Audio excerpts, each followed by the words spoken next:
السلام علیکم ناظرین، سلامتی ہو آپ پر جہاں بھی آپ ہوں۔ کیلنڈر پر آج تاریخ ہے 17 جمادی الاولیٰ، انگریزی تاریخ 22 دسمبر ہے۔ اپنے میزبان راہی حجازی سے عالمی خبریں سنیے۔ کابل میں مظاہرین نے افغان بینک کے اثاثوں کی رہائی کا مطالبہ کیا۔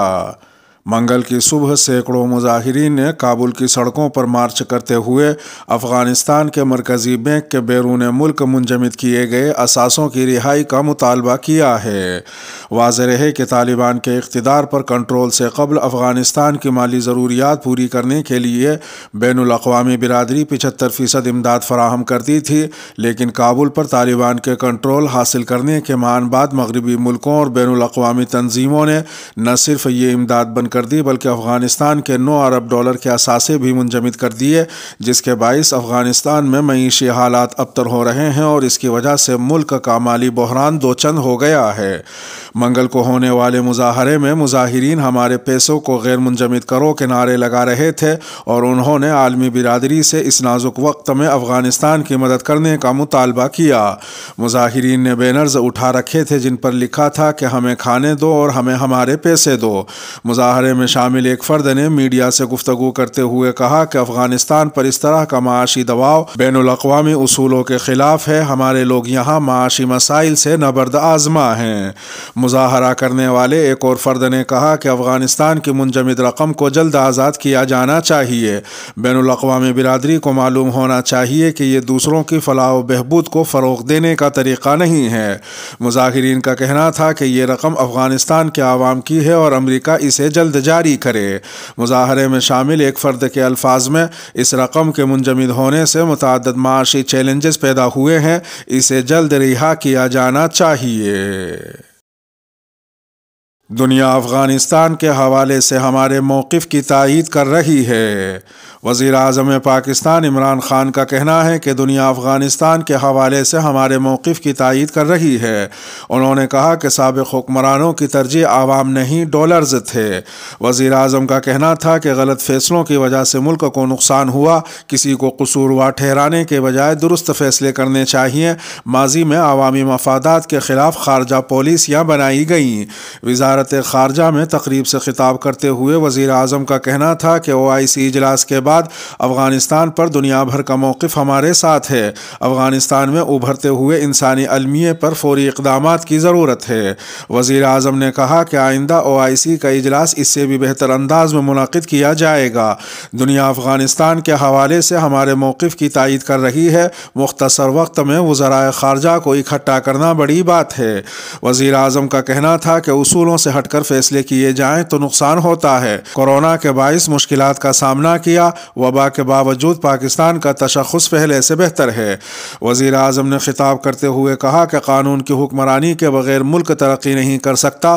خود اعتمادی ختم ہونے پر قومیں زوال کا شکار ہوتی ہیں۔ پاکستان 60 کی دہائی جیسا ملک بننے جا رہا ہے جبکہ ہماری جدوجہد عوام کی فلاح و بہبود ہے۔ اوورسیز پاکستانی انتہائی قابل اور ہر شعبے میں اپنا لوہا بنوا رہے ہیں۔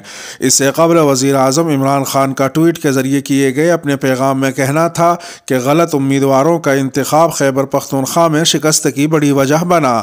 لوکل باڈی الیکشن کی حکمت عملی کی خود نگرانی کروں گا۔ آئندہ انتخابات میں تحریک انصاف مضبوط ہو کر سامنے آئے گی۔ سعودی دارالحکومت ریاض میں میوزک فیسٹیول، 7 لاکھ سے زائد افراد کی شرکت۔ اسلامی ملک سعودی عرب کے دارالحکومت میں میوزک فیسٹیول 16، 17، 18 اور 19 دسمبر کو جاری رہا، جس میں ریکارڈ تعداد میں لوگ شریک ہوئے۔ سعودی گزٹ کے مطابق 4 روزہ فیسٹیول میں 7 لاکھ سے زائد افراد نے شرکت کی، جبکہ آخری روز 1.5 لاکھ سے زائد افراد شریک ہوئے۔ ایونٹ آرگنائزرز کا کہنا ہے کہ 4 روزہ فیسٹیول میں 200 انٹرنیشنل فنکاروں نے حصہ لیا اور یہ مشرق وسطیٰ کا سب سے بڑا میوزک ایونٹ تھا۔ ادھر دوسری طرف BBC لندن لندن نے خبر دی ہے کہ سعودی عرب میں تفریحی سرگرمیوں میں اضافے سے جنسی ہراسانی کے واقعات کا خدشہ ہے۔ سعودی عرب میں اب بڑے پیمانے پر تفریحی تقاریب اکثر دیکھنے میں آتی ہیں، مگر مقامی اور غیر ملکی خواتین کی جانب سے ایسی اطلاعات سامنے آئی ہیں کہ انہیں یہاں جنسی ہراسانی کا سامنا کرنا پڑا ہے۔ ان کے پاس کچھ واقعات کے شواہد بھی ہیں۔ ان تقاریب کے بعض مناظر اب بھی غیر معمولی لگتے ہیں۔ ایسا ملک جہاں چند سال قبل تک عوامی مقامات پر موسیقی متنازع تھی، اب یہاں رات رات بھر بلند آواز میں میوزک فیسٹیول ہوتا ہے اور لوگوں کی بڑی تعداد اس میں شرکت کرتی ہے۔ اس تقریب میں مرد اور خواتین ایک دوسرے کے ساتھ گھل مل سکتے ہیں۔ ماضی کے سعودی عرب میں ایسا سوچا بھی نہیں جا سکتا تھا۔ ایسی اطلاعات ہیں کہ ریاض اور دیگر علاقوں میں ان بڑی تفریحی تقاریب کے دوران خواتین کے ساتھ جنسی ہراسانی کے بے شمار واقعات سامنے آئے ہیں۔ گزشتہ برسوں کے دوران ایسی ویڈیوز سامنے آئی ہیں جن میں مرد خواتین کو چھو رہے ہیں یا دوسرے طریقوں سے ہراس کر رہے ہیں۔ واضح رہے کہ سن 2018 سے سعودی حکام نے ہراسانی کو جرم قرار دیتے ہوئے بھاری جرمانے اور 5 سال تک قید کی سزائیں دی ہیں، مگر کئی سعودی خواتین نے BBC سے رابطہ کر کے بتایا کہ یہ اقدامات ناکافی ہیں۔ انہوں نے اپنا موقف دیتے ہوئے نام ظاہر نہ کرنے کی شرط رکھی۔ ان کا کہنا ہے کہ بڑے انٹرٹینمنٹ ایونٹس کے دوران یا تو انہیں خود ہراسانی کا سامنا کرنا پڑا ہے یا وہ ایسی خواتین کو جانتی ہیں جن سے بدسلوکی کی گئی۔ ایک دوسری خاتون کا کہنا تھا کہ حکام صرف اسی صورت میں ان اطلاعات کو سنجیدگی سے لیتے ہیں جب ان واقعات میں کوئی غیر ملکی فرد متاثر ہوتا ہے۔ وہ کہتی ہیں کہ اگر متاثرہ خاتون سعودی شہری ہو تو اس پر کم دھیان دیا جاتا ہے، لیکن اگر متاثرہ خاتون غیر ملکی ہو تو اس پر سخت رد عمل اور سزائیں دی جاتی ہیں۔ تیسری خاتون نے BBC لندن کو بتایا کہ مقامی خواتین کے تحفظ کے لیے کوئی اقدامات نہیں کیے گئے۔ یہ سمجھا جاتا ہے کہ وہ اس میں ملوث تھیں یا تقریب پر جانے سے وہ بھی اس کی قصوروار ہیں۔ انہوں نے مزید کہا کہ اگر نوجوان خواتین ایسے واقعات کی اطلاع دیتی ہیں تو انہیں اپنے خاندان یا برادری کی طرف سے تنقید کا سامنا کرنا پڑ سکتا ہے۔ انہوں نے بتایا کہ حال ہی میں یہ تنبیہ جاری کی گئی ہے کہ تفریحی تقاریب کے دوران موبائل سے ویڈیو بنانا منع ہے۔ ان کا الزام ہے کہ اس طرح خواتین کو روکا جا رہا ہے کہ وہ ہراسانی کے واقعات کے ثبوت جمع نہ کر سکیں۔ بچوں کی تحویل کا تاریخ کا سب سے بھاری تصفیہ، دبئی کے حاکم سابق اہلیہ کو $73 کروڑ ادا کریں گے۔ برطانیہ کے دارالحکومت لندن کے ہائی کورٹ نے دبئی کے حاکم شیخ محمد ابن راشد المکتوم کو بچوں کی تحویل کے مقدمے میں اپنی سابقہ اہلیہ کو اپنے 2 بچوں کی کفالت کی مد میں £544 ملین یعنی $73 کروڑ ادا کرنے کا حکم دیا ہے۔ ہائی کورٹ کے جج فلپ مور کے مطابق اس رقم کے ذریعے ان کے بچوں کے اخراجات کے علاوہ شہزادی حیا اور ان کے بچوں کی زندگی بھر کی حفاظت ممکن بنائی جائے گی، کیونکہ ان کے الفاظ میں یہ ثابت ہو چکا ہے کہ ان کے شوہر مختلف ہتھ کنڈوں سے انہیں ہراساں کرنے کی کوشش کر چکے ہیں۔ جج کے مطابق دبئی کے شیخ محمد ابن راشد المکتوم کی سابقہ اہلیہ نے اپنے لیے کوئی رقم نہیں مانگی۔ انہوں نے اس شادی کے ٹوٹنے کے نتیجے میں ان سے جو جائیداد چھن گئی تھی اس کا مالی ازالہ کیے جانے کی گزارش کی اور اپنی حفاظت کو یقینی بنانے کے لیے رقم کا مطالبہ کیا۔ £250 ملین پر مشتمل اس سلسلے کی پہلی قسط شیخ محمد ابن راشد المکتوم کو اگلے 3 ماہ کے اندر ادا کرنا ہوگی۔ یہ رقم شہزادی حیا کے برطانیہ میں گھروں کی دیکھ بھال اور سیکیورٹی انتظامات سمیت ان کے زیورات جن کی مالیت £2 کروڑ بتائی جا رہی ہے اور دوڑ میں شامل ہونے والے گھوڑوں کے معاوضے کے طور پر دی جائے گی۔ عدالت نے دبئی کے امیر اور متحدہ عرب امارات کے وزیر اعظم اور نائب صدر کو اپنی 14 سالہ بیٹی جلیلہ اور 9 سالہ بیٹے زائد کی تعلیم کے سلسلے میں مزید £3 ملین ادا کرنے کا حکم بھی دیا۔ ساتھ ہی انہیں بچوں کی والدہ کو ان کی تعلیم پر اٹھنے والے اب تک کے اخراجات کی مد میں مزید £9.6 ملین دینے ہوں گے۔ بچوں کی دیکھ بھال کی مد میں والد کو ہر سال £1 کروڑ سے زیادہ رقم ادا کرنے کا پابند بھی کیا گیا ہے۔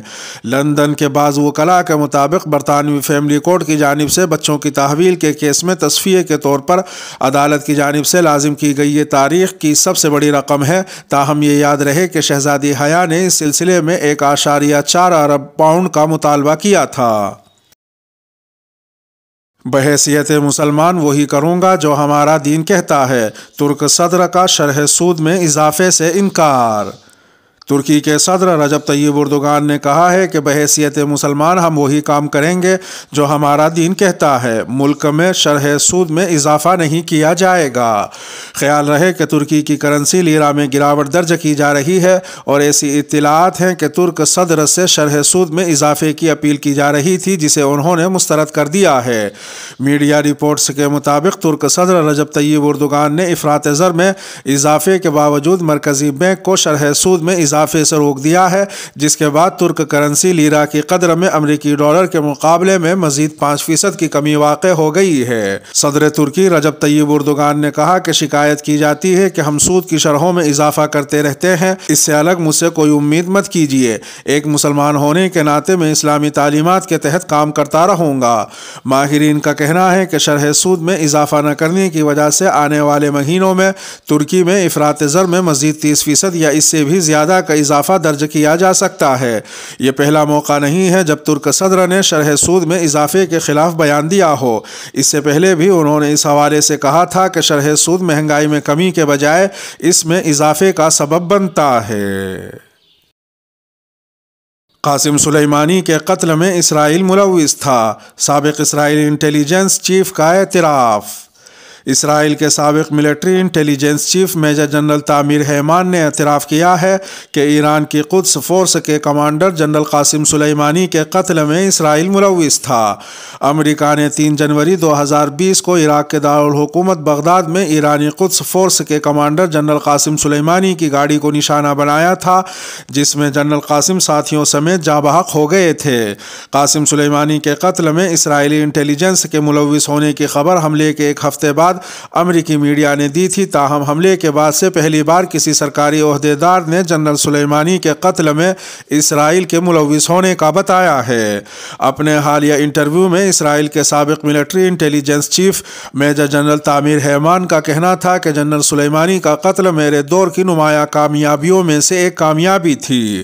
خیال رہے کہ رواں سال جنرل قاسم سلیمانی کی پہلی برسی کے موقع پر ایران اور اسرائیل نے ایک دوسرے کے خلاف دھمکی آمیز بیانات دیے تھے۔ اس کے ساتھ ہی خبروں کا اختتام ہوا۔ ویڈیو کو آخر تک ملاحظہ فرمانے پر شکریہ۔ اپنے میزبان راہی حجازی کو دیجیے اجازت۔ سلامتی ہو آپ پر جہاں بھی آپ ہوں۔